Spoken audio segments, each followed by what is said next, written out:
Obligatory podcast intro. Hi, hello, and welcome. This is Flipping Pages with Matt and Adam. I'm Matt with my co-host Adam, and this show is where we take all 21 letters of the alphabet, we put them in a jar. We each draw a letter and then pick a comic that begins with that letter. I don't know his, he does not know mine. Spoilers ahead for these two comics. What did I get? I got J. I got I.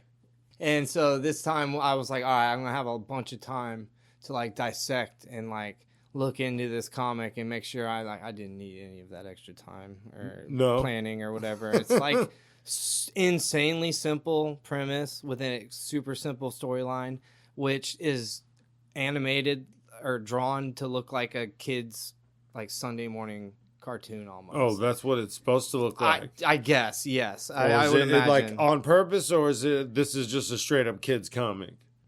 Yes and yes. So you got another kids comic. Yeah, basically. So this one's aged probably teens, like early teens is probably what their demographic they were trying to hit with this comic. Okay. It's all about this comic is called Eye Candy. It came from DC Comics in 2004. You can 100% see when it came out. The Eye Candy? Eye Candy. Yeah. Like in a computer. Eye. Yeah. Eye. And so in this, it's 2004. He has an experimental PlayStation, Xbox or whatever, and it kind of just looks like an Xbox. Mm-hmm. And it's a big part of the storyline. So they were like pushing this to kids who had just got the Xbox semi-recently. Yeah. We're all about it. And they also like comic books and cool stuff. And maybe they could make a video game out of this.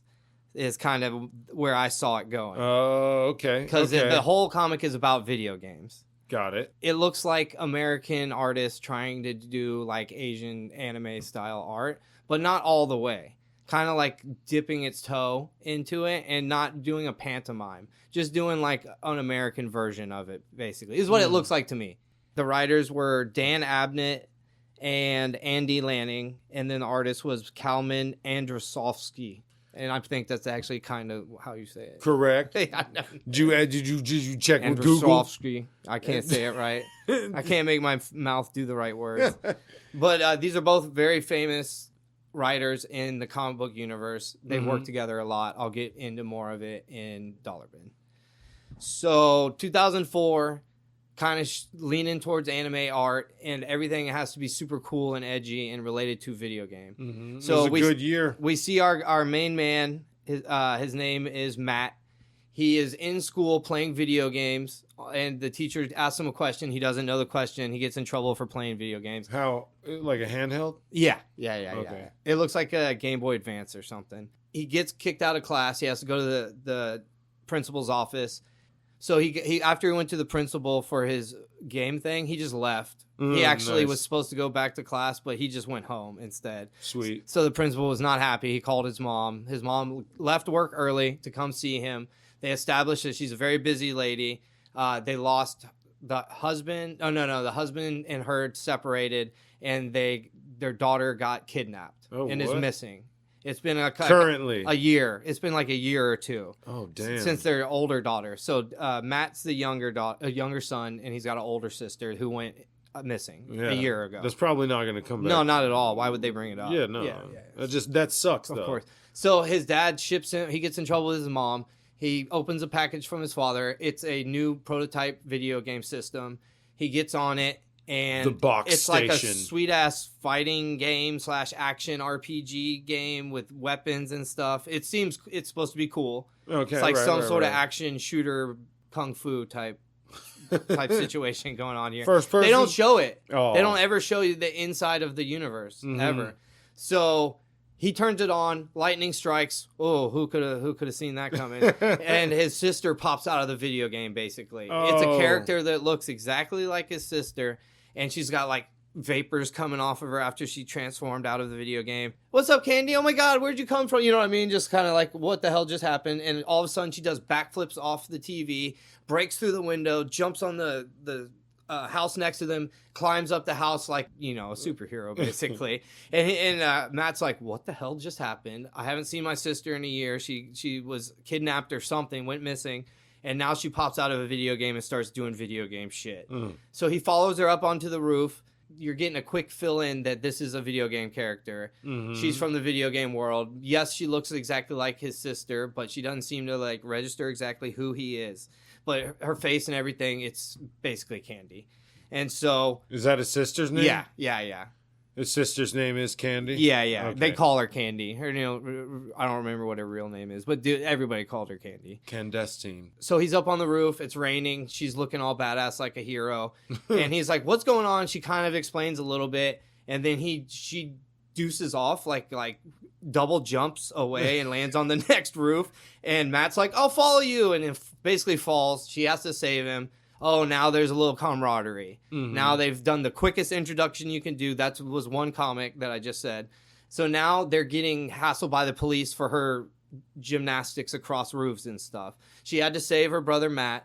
The police accost them, basically. They're being real dicks. Yeah. They're like, hey, what are you doing? Surrender. And Matt gets his sister to actually say she'll surrender. They're standing there, and then one of the cops is real mean to Matt. So she goes into like overdrive. And on the panel, you see up, left, right, BA, like on a bunch of these panels. Yeah. So you see her button pushes for her moves in this game.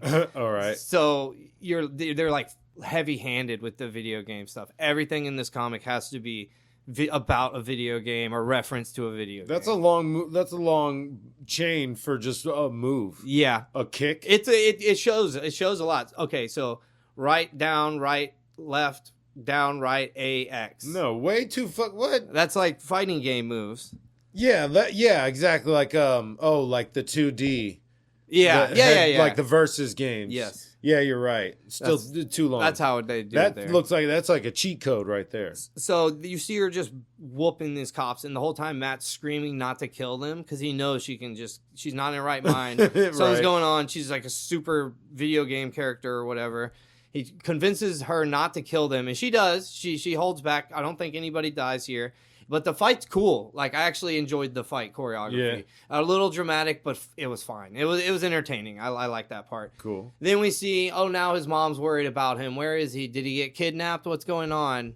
She got home from work. Now he's missing. There was some sort of scuffle in their house. He might have got kidnapped. So now she thinks her other son got kidnapped. Oh, yeah. Her daughter was already thought to have been kidnapped. And now her son's missing and thought to be kidnapped. That poor woman.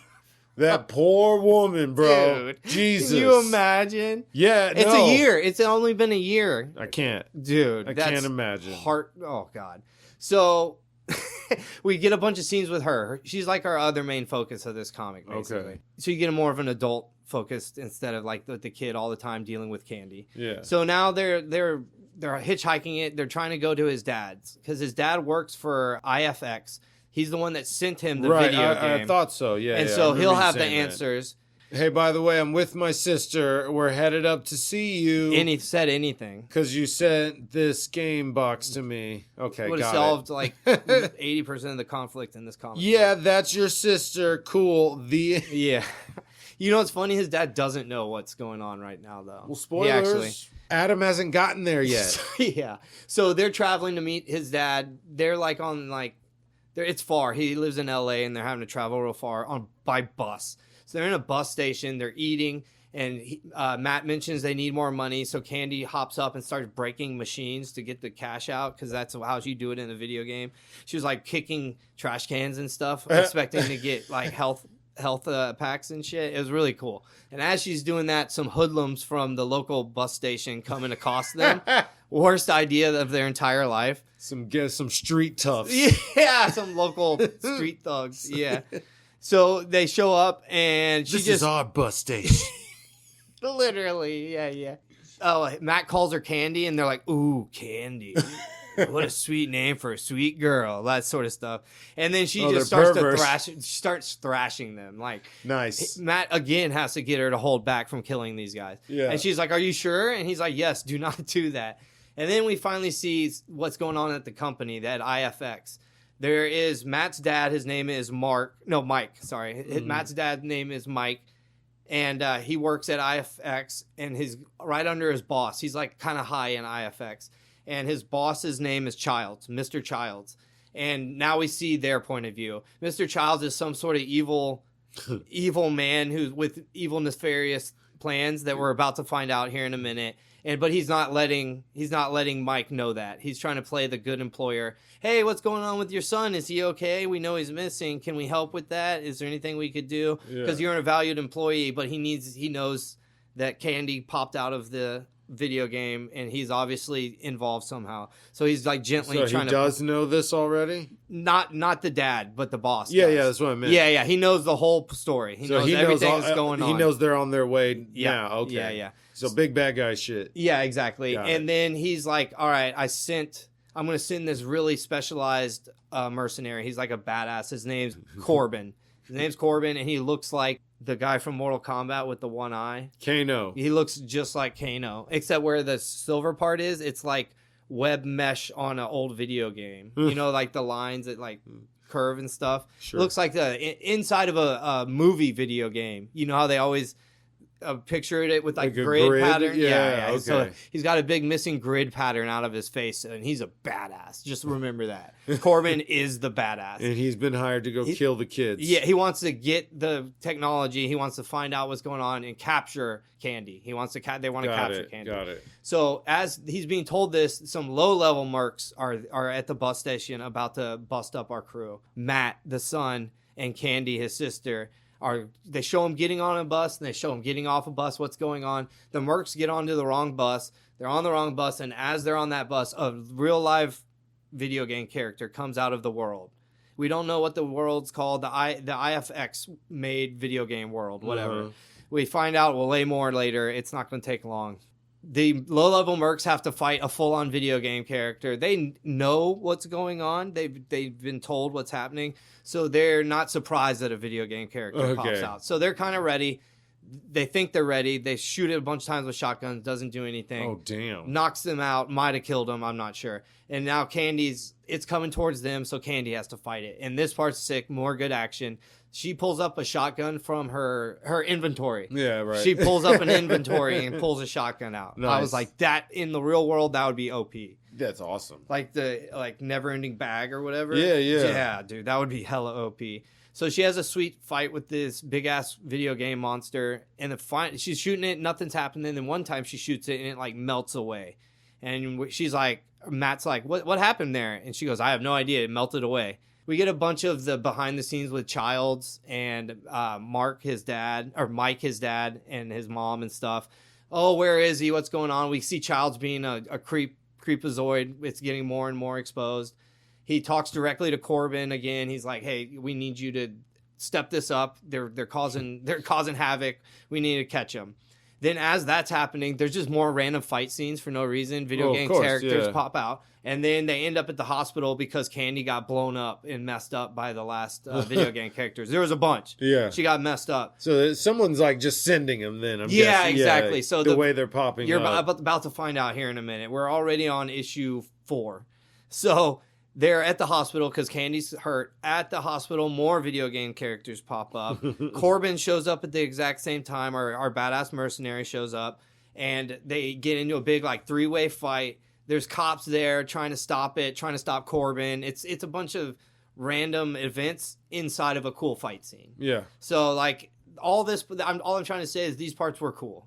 They sound really badass, actually. The fighting is good. There's a bunch of flips for no fucking reason, and shotguns come out in inventories. It's cool. Hell yeah. Yeah, that is badass. So finally Corbin talks to Candy and Matt, and he's like, hey, you need to come with me or I'll kill the kid or whatever. He's being a badass.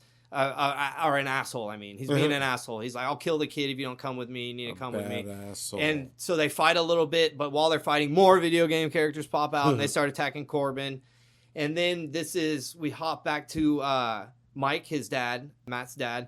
He goes to his office and goes to all the other floors in a huge building. It's like a 30-story building. Mm-hmm. He never goes anywhere but his floor and then his boss's floor. Right. So he goes to every other floor. There's not a single other person on this entire building. Oh, what? He's the only. Him and the boss man are the only one that work at the entire. Oh no, he has people in his office.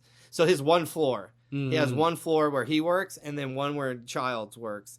And that's the only thing on the entire giant building. It's very creepy.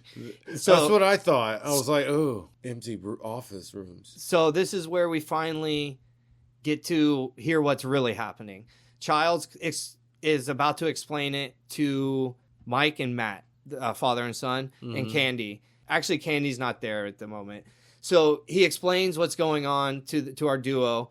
He explains that they accidentally opened a portal to another universe, a video game universe. Many years ago when video games started, they were simple and they couldn't communicate or interact with us because it was too simple. But now that our technology is so insane in 2004 that we've accidentally been able to communicate with them and they can come to our universe. That's what you've been seeing. Those are manifestations. They're not actually video game characters. They're manifestations of the otherness that lurks in the other universe. So it's not actually a video game characters. They're entities from some other universe that interact with us by interacting with video games. So they see the video game characters and they copy it. So that's not what they look like. They're just a nebulous goop. You see them later. They're just like bright pink. Influenced by, they like filter through video games. That's the only way they can like communicate, basically. Okay. So our team wants to get the power to create the video game characters on demand in our universe, so all our soldiers can have inventories, and then like they could have all the sweet powers you would have. That's in a video Childs game. wants. Yeah, that's like, and he's some part of some crazy big cabal. And yes, it's only the 2 floors that work there, but it's okay because we're communicating with another universe. And then you see that we actually see the universe. It's like bright orange with yellow highlights and like a blue plasma everywhere. So very just abstract. There's nothing formed in it. You're not like, oh, that's like a temple over there. Yeah. It's just flowing shit. So they're there talking to Childs. Sounds like it sucks. Corbin comes in because they hadn't wanted him around because he tried to kill him already. So he brings him in later and he's like, this is my dude, Corbin. You're going to help me talk to Candy and we're going to figure out how we can take advantage of the video game universe. And as that's happening, Candy busts through like the giant ceiling to this insane skyscraper, comes flying down, and her big line is "back off." That's her big badass line. She just says, "Back off."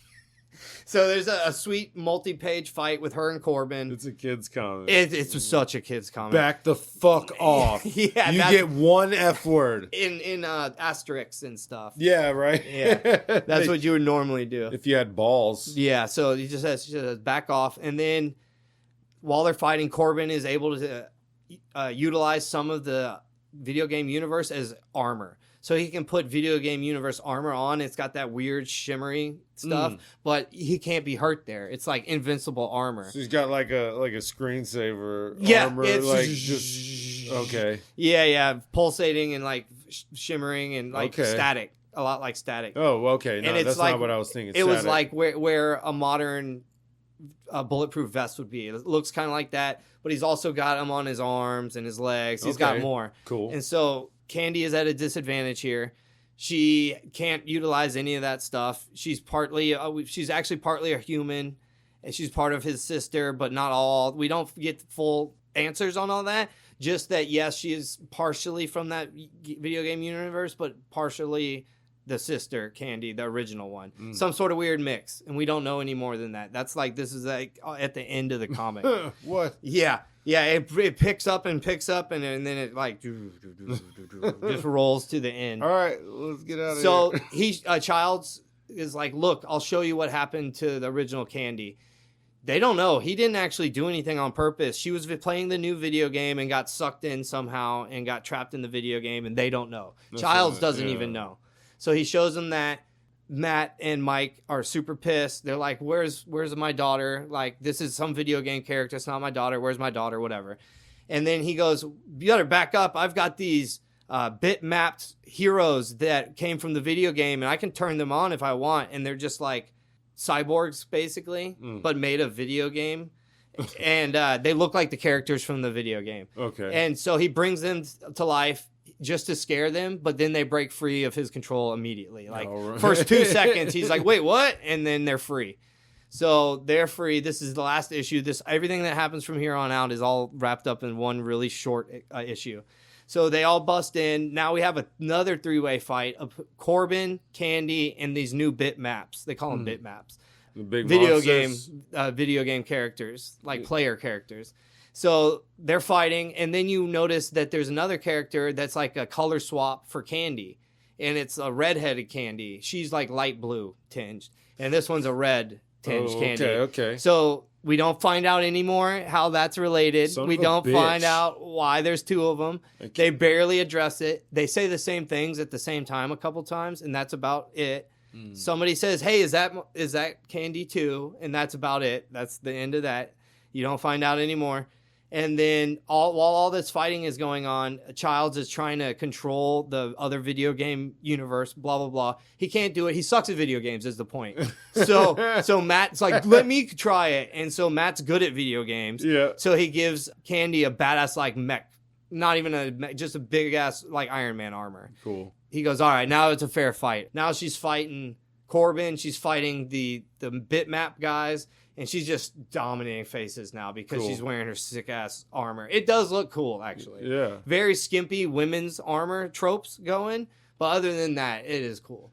I will say it's kind of bad about that. She's like wearing a bikini still. But everything else is armored. So we have a big-ass fight here at the end. And then she finally wipes the bitmaps. She does an ultimate move. Murks all the bitmaps. They're gone. She's gone. She runs off.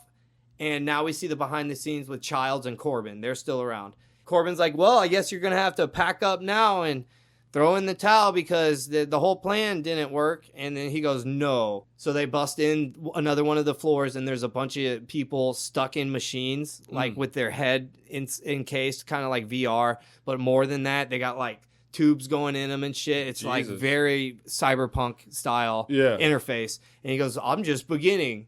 And I was like, oh, cool. They're going to tell me all the stuff that he's got other plans. It's going to happen. And then nothing happens. The kid, Matt, sees his sister back in the video game. And that's the end of this last 6th issue of comics.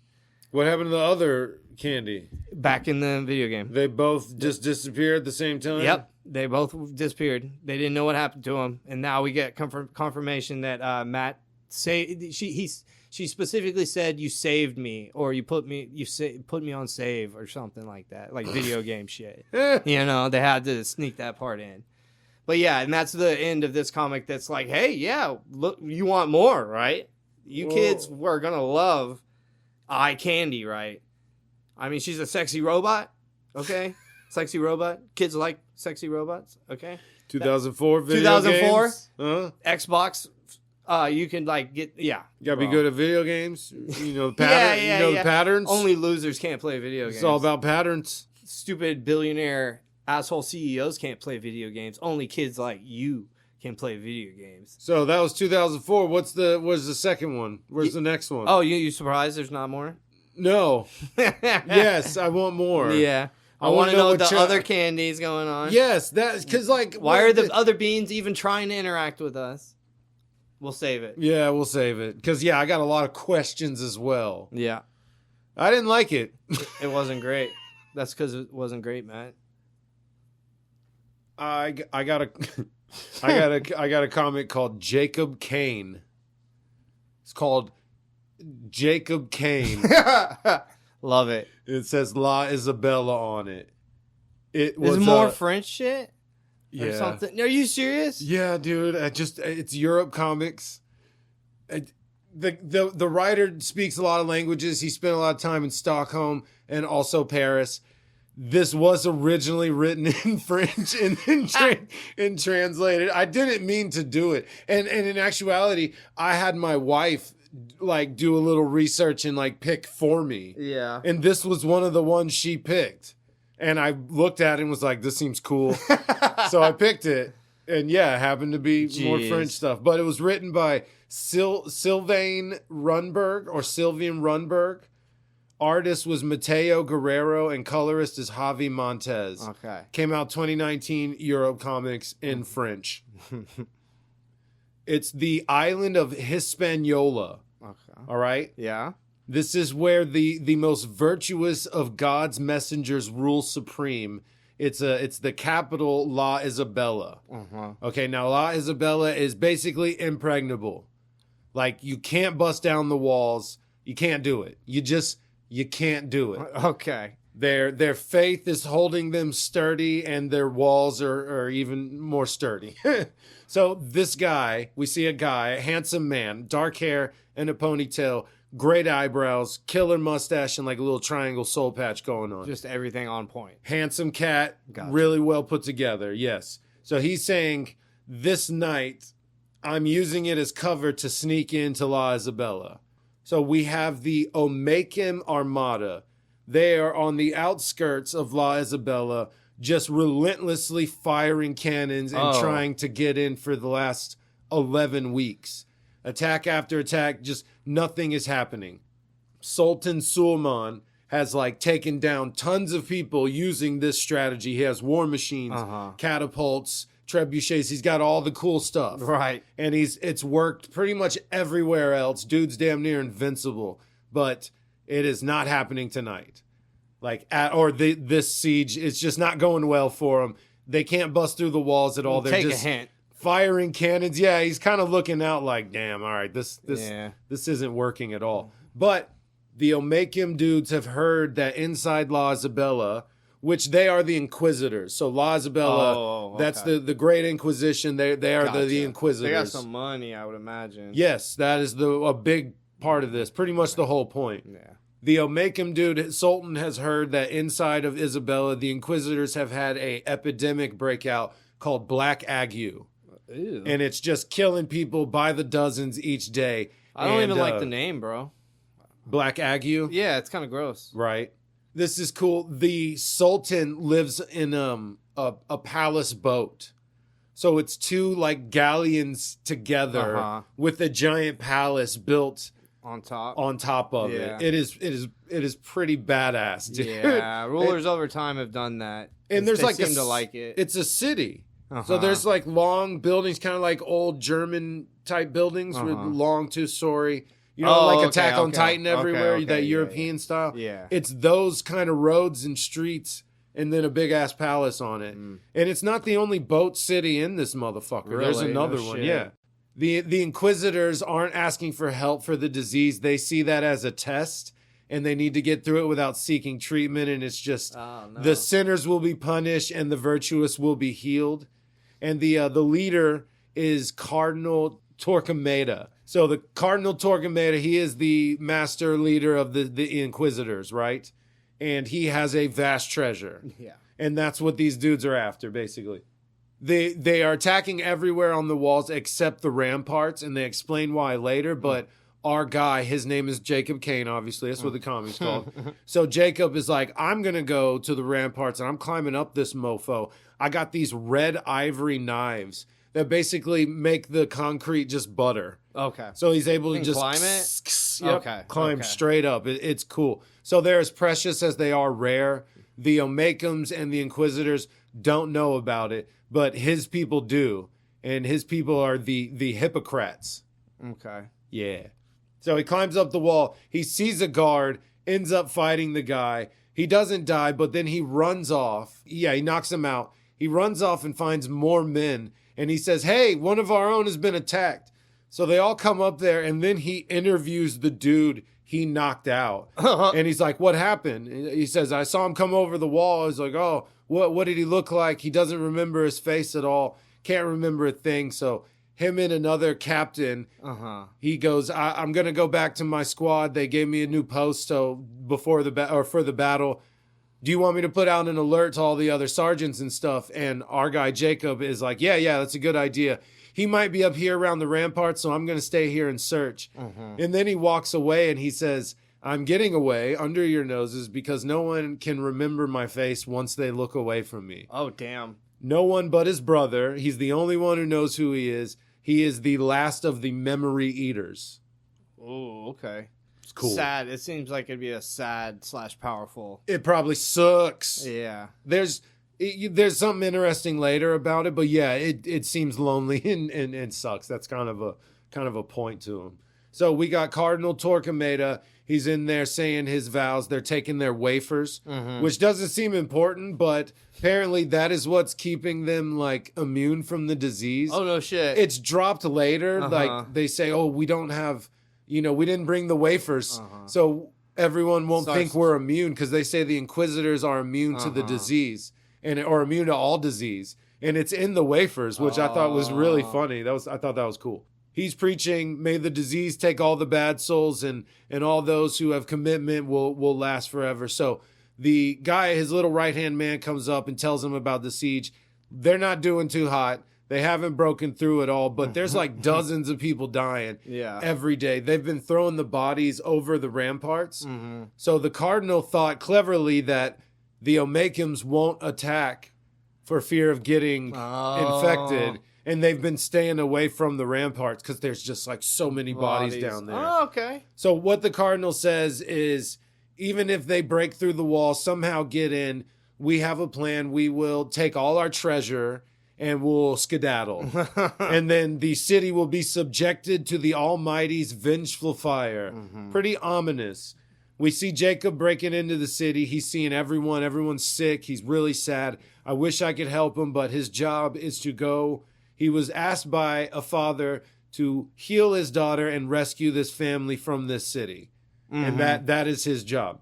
So he gets accosted by this other captain or whatever, and they end up getting into a big fight. And he just kicks the shit out of some of them, and then he flees, climbs up the wall, and disappears. Okay. So they won't remember his face. They don't know. They're asking, what did he look like? They're like, I don't know. I can't remember. Yeah, that's weird. So they're like, what's going on? He fled. We got a spy. He's running around. It's the guy from last night. So he's like not worried about it, except that they hit him with a bullet on his sleeve. So he's like, I'm all bloody now. I can't really get away from them. So they get a bunch of guys together, send a search party, check the roofs. He takes off, he finds some clothes, and then he's just dressed like a regular guy. They see him, they're like, hey, do you see a guy dressed like us run by? He's a spy. Tells him he's the only officers he's seen today. Where are you going? Collect dead bodies, going to help collect the corpse. They're like, okay, go ahead, because they have no idea it's him. Yeah. Which is, it's so wild, right? It's, like I said, it's a very powerful and sad power to have. Sultan Suleiman, the leader of the Omeikums, his plan, since he can't get through the wall, he has ordered his janissaries to get a bunch of the most powerful explosive they could find, and they're going to go bury them at the wall where it's most weak. So he has this plan to blow up the wall, get everyone inside. He's super excited. The guys say, well, they've been throwing all the bodies on the ramparts. Our guys are going to get infected. Well, this is their last mission. You tell them to off themselves as soon as they bury the barrels. Damn. They'll go rejoin Allah. So the guys are like, yeah, sure, fine. We can do that. So they roll out to go bury these explosives. Now, we see the girl is named Victoria. She's the one that's sick. Their family is in there talking, discussing. The little brother is super pissed. He's like, no one's coming to help. Our guy Jacob busts in. He's wearing a mask. And he says, I'll prove to you I'm not a myth. I'll heal her, and I'll get y'all out of this city. So he gets to work on it. And then he explains, like, who his people are. They're the Hippocrates. He is one of the guild members of the healer alchemists. That's what most of the Hippocrates are. They have the power of the healing alchemist, right? And they save those they deem worthy and judge to be worthy, who actually need help, heal for the sake of healing. So they ask, what became of your people? And he basically tells them, we had a big boat city. It drowned, and we're the only two left. Damn. I was like 20 years old when that shit happened. So it's just me and my brother, who's now blind because of the incident. So we have a blind brother and me. We're the only Hippocrates left. We're the only one who knows this art. Okay. He's the listener. I'm the administrator / memory eater. This guy finds people. He goes and heals them.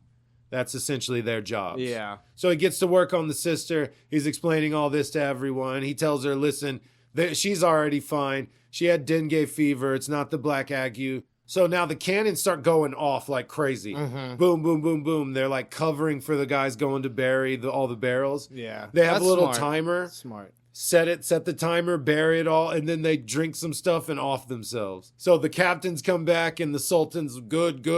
Everyone killed themselves. We're good. Yeah. All right, let's just chill and wait for this shit to happen. Yeah. Quick little shot. They show two mermaid creatures with masks similar to Jacob. Okay. So the sick girl, Victoria, she wakes up. She's like, let me see your face. I want to see the face of the man who healed me. He goes, okay, so the mask is the only thing keeping y'all recognizing me. I got to take my mask off now because we're about to roll out. Everyone get your shit together. He pops it off, and they're like, we still see you. And he goes, okay, concentrate on my clothes, my voice, everything. Remember it. Close your eyes. And then when they open them, they're like, oh, what the fuck? They're like, this is fucking sorcery. It doesn't show what they see, but they simply can't recognize him.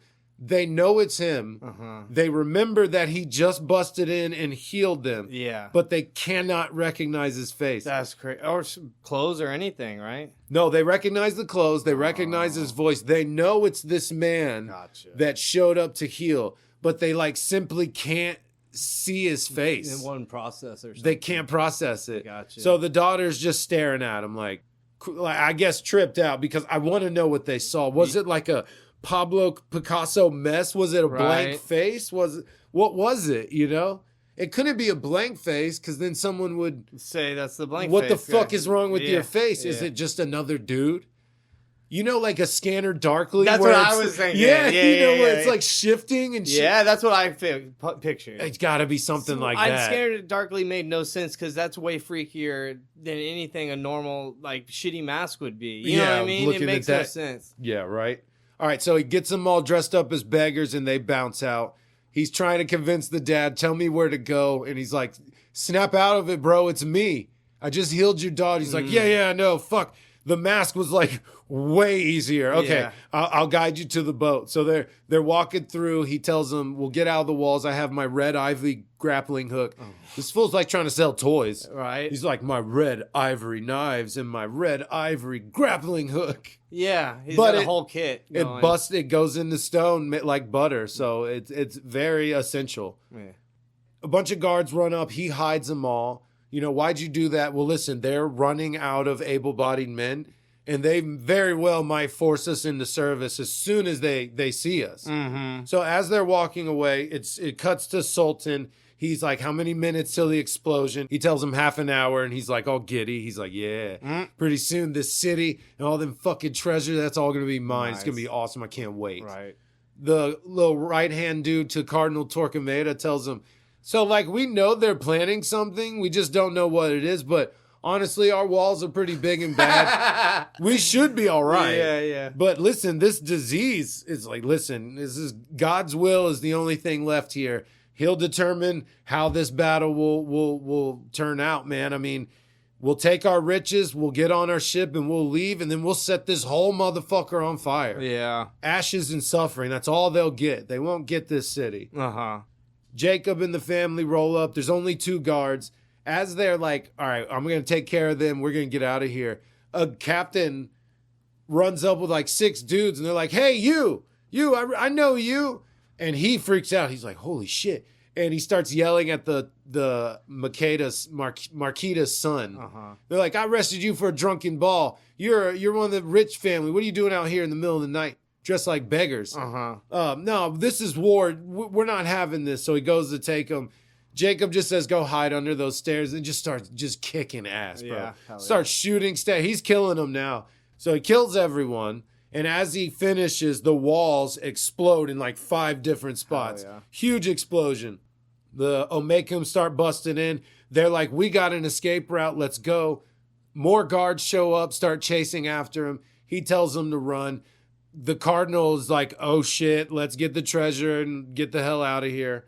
The gunpowder, the storage, go set that on fire. Go do that now. So they're gathering up all their stuff. The Sultan, super psyched, man.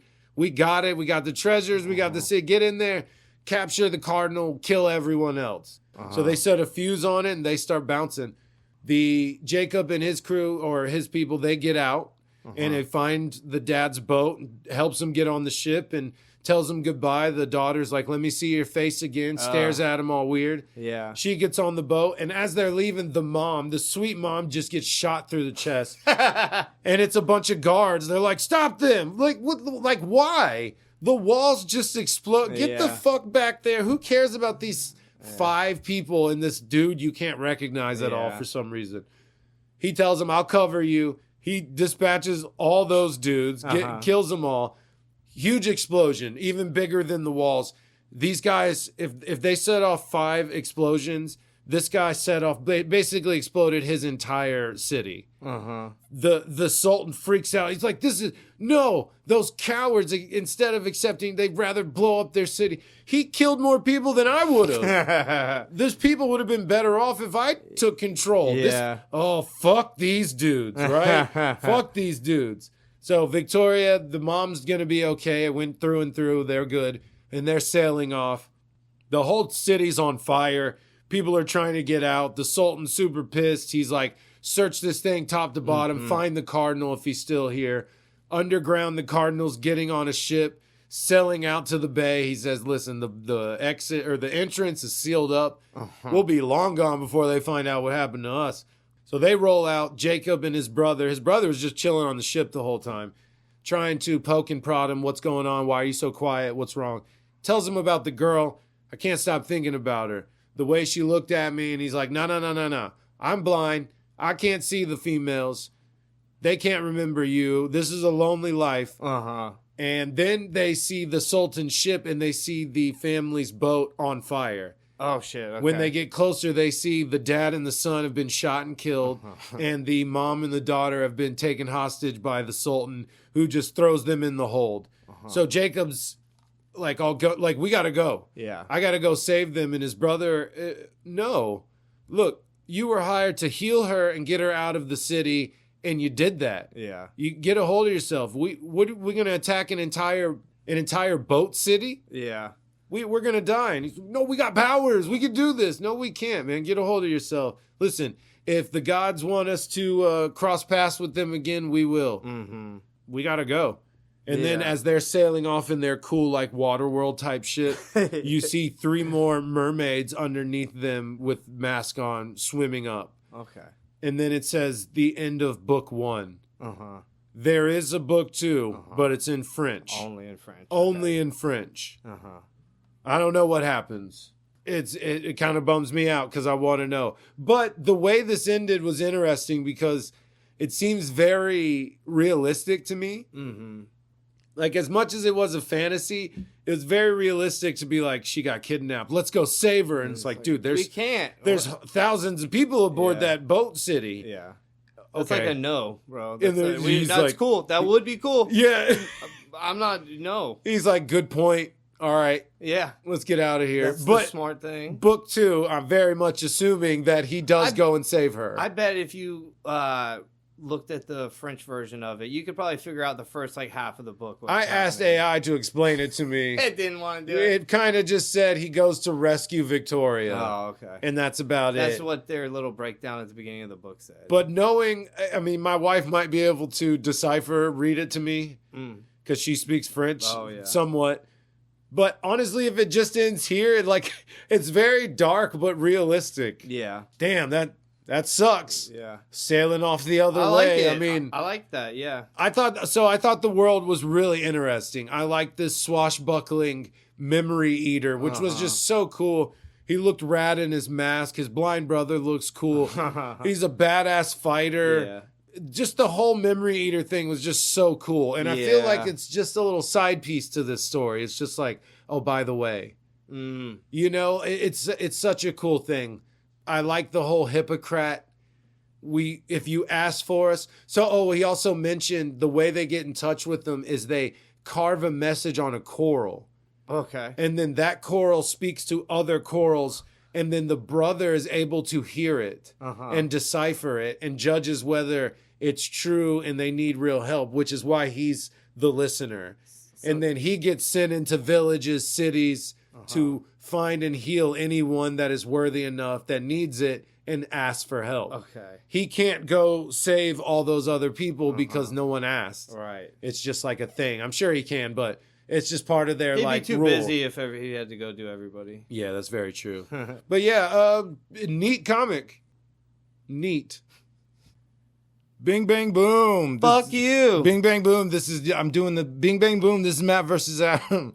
This is where we take a random character generator and we see who would win between who he gets and who I get. We're doing Marvel today. Yes, we are. And I got Tombstone, a Spider-Man bad guy. Yeah, mainly Spider-Man. Sharp teeth. With razor sharp teeth. Who did you get? Oh, you know, the ever badass, Boomerang. Everybody talks about how cool he is. Okay, so seriously, heroes with boomerangs, just stop. Just stop trying to make boomerangs. You can't. No. So the only time I was like, Boomerang, like in DC, he grabs 2 boomerangs and starts using them as like knives. Yeah. And I was like, okay, that's cool. Just have knives. Just be a knife guy. Fucking boomerangs. Yeah. It's not cool. No. And it's like, let's make them Australian. No. Yeah. Is your guy Australian? No, I don't think so. I mean, damn. He was a pro baseball player, so I doubt he's from Australia. You know, it would be fine if like a character had other superpowers and was a badass in his own right and was just like, I really like boomerangs. I just like boomerangs. dumb. I can throw them down and squab on my own. Yeah. Right? Okay, so the arena is downtown Houston. It's 2 blocks of downtown Houston. I'm out looking at art. Adam is having dinner with friends. We see each other and it's fight on sight. We don't have to kill, just incapacitate. Yeah. But I'm pretty sure I got this. I'm going to go through. I'm expertise in fighting, marksmanship, superhuman. This is superhuman everything. Strength, speed, stamina, reflexes, durability, and razor sharp teeth. Yeah. That's pretty much all I got. The picture of Tombstone that came up, it says evildoer, and it has Daredevil on the ground like a little biatch. So I think Tombstone's kind of a badass. Well, he beat up a blind guy, so I mean, what a badass. Also Spider-Man. Yeah. He usually doesn't beat him up. Well, he always, they end up winning. Yeah. But you know he always has to win the first one. Yeah, and then of they come back later. Yeah, Yeah. that's how that goes. Bro, I like the Japanese version where they like the hero will lose like 8 times and then find some power inside them they didn't know existed and then somehow win. They were actually special the whole time. Yeah, that was cool. But they didn't know till they like were about to die. So just to get him in there so we don't forget, Oh, his yeah. powers and skills are expert marksmanship, weaponized boomerangs. Both those things. Not just one thing. I have 2 things. So you're like Hawkeye, but way lamer because The it's worst boomerangs. version, the worst version you could ever Y'all find. think Hawkeye is lame? Right. Check out Boomerang. Dude. He sucks so bad. They tried to put him in like one of his cooler costumes in here and it doesn't. Nope. Stop trying to make Boomerang dudes happen. Yeah, he's wearing he was on the Thunderbolts for a while. Like it was one of his biggest things he did. They're like, why is he here? Yeah. Why is the Boomerang guy here? You know, the DC one threw a boomerang and it had like a camera on it. And it was just flying. That's a drone, not a boomerang. It's just a dumb thing to have. It's a bad weapon. I'd rather a hero just carry a crowbar.